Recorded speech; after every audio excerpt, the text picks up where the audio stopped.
तो आइए नमस्कार साथियों।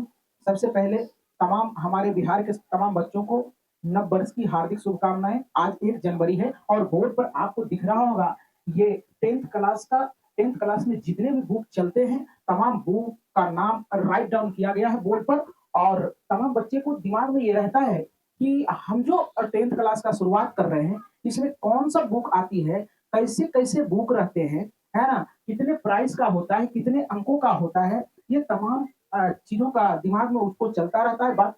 तो चलिए इस चीज़ों को आज हम लोग क्लियर कर लेते हैं। और यदि आप 10th क्लास में पढ़ने वाले हो, 10th क्लास में आने वाले हो 9th क्लास से, तो हमारे channel CK Ranjan SSC centre से आप जुड़ेंगे। यहाँ आपको देख रहे हैं यूट्यूब का लोगो लगा हुआ है, फेसबुक का लोगो लगा हुआ है। और इससे पहले आपको मैं तमाम बुक का नाम बता दूँ और कितने अंकों का प्रश्न आता है इस तमाम सब्जेक्ट से, इस चीज़ों पर चर्चा कर देते हैं। तो आपको बोर्ड पर दिख रहा होगा ये 10th क्लास बुक्स नेम्स, है ना? तो चलिए यहाँ देखने का प्रयास करें सारे बच्चे। ये 2025 में शुरुआत करने वाले जितने भी बच्चे हैं पूरे जोश जुनून के साथ लगेंगे। और ये 2 जनवरी से अपने यहाँ बैच स्टार्ट हो रहा है। 10th क्लास का सभी बैच प्रारंभ हो रहा है। तो यदि आप हमसे जुड़ना चाहते हैं तो ये सीके रंजन एसएससी सेंटर आप यूट्यूब पर टाइप करेंगे, वहां आपको तमाम वीडियो सिलसिलेवार ढंग से मिलेगा। आप पूरे जोश जुनून के साथ भिड़ेंगे और आगामी बिहार विद्यालय परीक्षा समिति द्वारा आयोजित मैट्रिक की परीक्षा में अच्छे अंक लाकर अपने गांव समाज का नाम रोशन करेंगे। तो सबसे पहली बात है कि आप अच्छे से तैयारी करेंगे तब तो आप कर पाएंगे। तो चलिए बिल्कुल जीरो लेवल से, शून्य लेवल से आपको लेके चलते हैं। और पहले आप बुक का नाम जाने। चलिए पहले आप देखेंगे यहाँ आपको मिलेगा हिंदी। हिंदी है, हिंदी में आपको 2 बुक आती है। पहला को कहते हैं हम लोग गोधूली और दूसरा क्या है वर्णिका है। अब देखो ये दोनों बुक आपको ले लेनी है। इसके बाद क्या है कि आपका इंग्लिश है, इंग्लिश अंग्रेजी, अंग्रेजी जिसको कहते हैं। तो इसमें क्या आएगा, एक आएगा पनोरमा और दूसरा का नाम है इंग्लिश रीडर, है ना? अब तीसरा बुक क्या है, वो तीसरा बुक है संस्कृत का। किसका? संस्कृत का। और संस्कृत में पीयूष पीयूषम रहता है और पीयूषम दूसरा रहता है, जिसको हम लोग ये दो बुक आती है, इसमें भी संस्कृत में भी पीयूषम करके। तो चलिए अब यहाँ देखने का प्रयास करें। ये है आपका मैथमेटिक्स। क्या है? मैथमेटिक्स, जिसको हिंदी में आप गणित कहते हो। इसके बाद क्या है सोशल साइंस। क्या है? सोशल साइंस, हिंदी में इसको सामाजिक विज्ञान कहा जाता है। तो सोशल साइंस में क्या होते हैं, सोशल साइंस में ये 4 बुक आपको पढ़नी होती है। जिसमें पहला है हिस्ट्री, जिसको आप हिंदी में इतिहास कहते हो। इसमें है पॉलिटिकल साइंस, जिसको आप राजनीतिक विज्ञान कहते हो। इसको सिविक्स भी कहा जाता है, ये दिमाग में रखेंगे। इसके बाद क्या है इकोनॉमिक्स। इकोनॉमिक्स आपका अर्थशास्त्र है और ज्योग्राफी है। और ज्योग्राफी में ही आता है डिजास्टर, जिसको आपदा प्रबंधन कहते हैं। आप देखने का प्रयास करें, आगे चले। अब है साइंस। क्या है? साइंस, साइंस साइंस जिसको हम लोग विज्ञान कहते हैं। और साइंस में जो है, साइंस में 3 फैकल्टी होते हैं। पहला फिजिक्स हो गया, दूसरा केमिस्ट्री और तीसरा बायोलॉजी होता है। यदि आप को पूछा जाए कि सर 10th क्लास में कितने बुक आते हैं, तो जरा सा देखें 1 2 3 4 5 और 6 ही बोलेंगे, क्योंकि ये साइंस में जो है ना इतना पार्ट अंदर ही होता है। और ये बुक केवल सोशल साइंस बोल देंगे तो ये सब आ जाता है। लेकिन साइंस में क्या है, साइंस के बुक जो आप लेंगे ये बिहार बोर्ड का, तो आपको क्या होगा, ये साथ में ही साइंस का बुक आती है। और यहाँ क्या होता है, अलग से अगर भारतीय वन का लेना चाहते हैं तो भारतीय वन का बुक आपको फिजिक्स अलग होगा, केमिस्ट्री अलग होगा और बायोलॉजी अलग होगा। तो आप लेने के लिए ले सकते हो, लेकिन आप ये वाली बुक लेंगे पहले। आपका ये सोशल साइंस में इतने बुक आते हैं। अब कौन से सब्जेक्ट से कितने अंकों का प्रश्न पूछा जाता है, इस पर थोड़ा विचार कर लेते हैं। देखो हिंदी 100 मार्क्स का पूछा जाएगा, इंग्लिश 100 मार्क्स का पूछा जाता है। लेकिन यहाँ एन लगा है यानी नो, मतलब ये कंपलसरी मैट्रिक में नहीं है। ये ऐसे मार्कशीट पर दर्शाया जाएगा, लेकिन क्या है ये जुटता नहीं है। इसके बाद क्या है संस्कृत, ये 100 अंक का होता है। इसके बाद मैथमेटिक्स 100 अंक का होता है। सोशल साइंस सारे को मिला के 100 अंकों का पूछा जाता है, यानी उसमें प्रैक्टिकल भी इंक्लूड रहता है। 80 मार्क का आपको क्या होगा, एग्जाम होगा, है ना? इसके बाद प्रैक्टिकल आपका हो गया 20, तो 80 20 100 हो गया ना। तो यही लिखा हुआ है यहाँ आपका क्या हो गया। अब देखो इसमें क्या है, ज्योग्राफी जो है, ज्योग्राफी से 6 मार्क्स का क्वेश्चन आता है। इसके बाद इकोनॉमिक्स से 17 मार्क्स का आता है, इसके बाद पॉलिटिकल से 17 नंबर का आता है, हिस्ट्री से आपका 20 अंक का प्रश्न आता है। इसके बाद सोशल साइंस में आएंगे, सोशल साइंस में कुल आपको 80 मार्क्स का एग्जाम देना है ना, एग्जाम देना है। इसके बाद प्रैक्टिकल हो गया 20, तो 80 20 कितना हो गया, 100 हो गया। तो उम्मीद करते हैं कि सारे बच्चे को बहुत ही बेहतरीन ढंग से ये सब्जेक्ट का नेम आ गया होगा समझ में।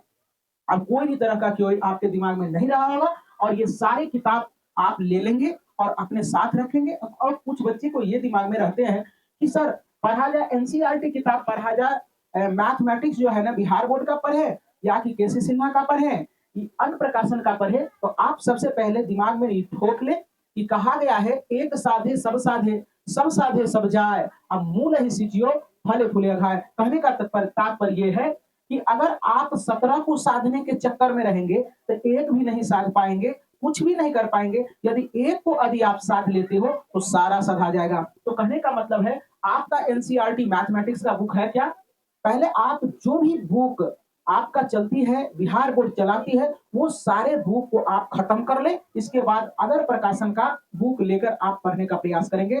तो एनसीईआरटी में होता क्या है, बिहार बोर्ड जो चलाती है बुक, उसमें होता क्या है, कम सवाल रहते हैं, बच्चे उसको कॉन्सेप्ट के साथ अगर पढ़ ले तो रिवीजन करने का भी मौका मिल जाता है। और केसी सिन्हा में होता क्या है कि आपके प्रैक्टिस बुक है वो, उसमें एक ही तरह का एक सवाल जैसे बनाए आप उसी तरह से बहुत सारे सवाल दिया रहता है, तो आप उसका रिवाइज नहीं कर पाओगे क्योंकि सवाल ही ज्यादा रहता है। अगर आप एनसीईआरटी को खत्म कर लेते हैं इसके बाद अगर आप बनाते हैं तो आपके लिए अति सुंदर होगा। ऐसे आपका मन है कि यदि आप केसी सिन्हा से ही पढ़ना चाहते हैं तो केसी सिन्हा से ही पढ़े, लेकिन आपको मैं पहला सलाह दूंगा कि आप मैथमेटिक्स पहले बिहार बोर्ड जो चलाती है वो वाली बुक आपको पढ़ लेनी चाहिए, है ना, ताकि आपको उस पर क्या हो जाना चाहिए, कमांड हो जाना चाहिए।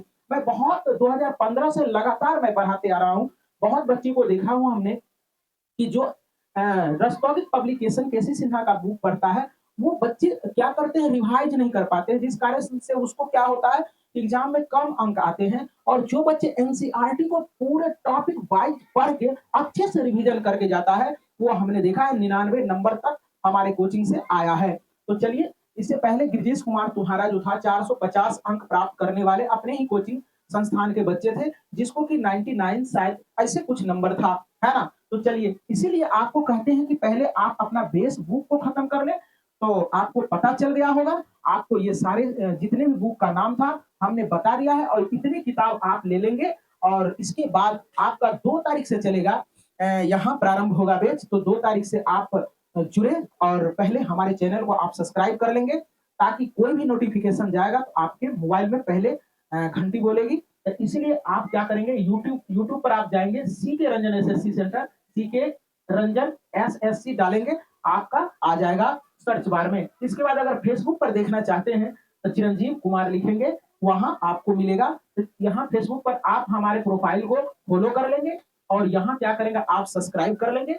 तो वहां आपको, और इसके बाद नए जोश जुनून के साथ एकदम लगना है, और इसके बाद अच्छी तैयारी करना है और बेहतरीन से बेहतरीन अंक लाएंगे, प्राप्त करेंगे। और हमसे जुड़ने वाले तमाम जितने भी बच्चे हैं, सबसे पहली बात है कि मैट्रिक की तैयारी करने वाले तमाम बच्चे के लिए विशेष हिदायत होता है कि आपको कभी भी माँ बाप न 7वीं क्लास, न 8वीं क्लास, न 9वीं क्लास कभी रिजल्ट नहीं पूछा। पूछा क्या?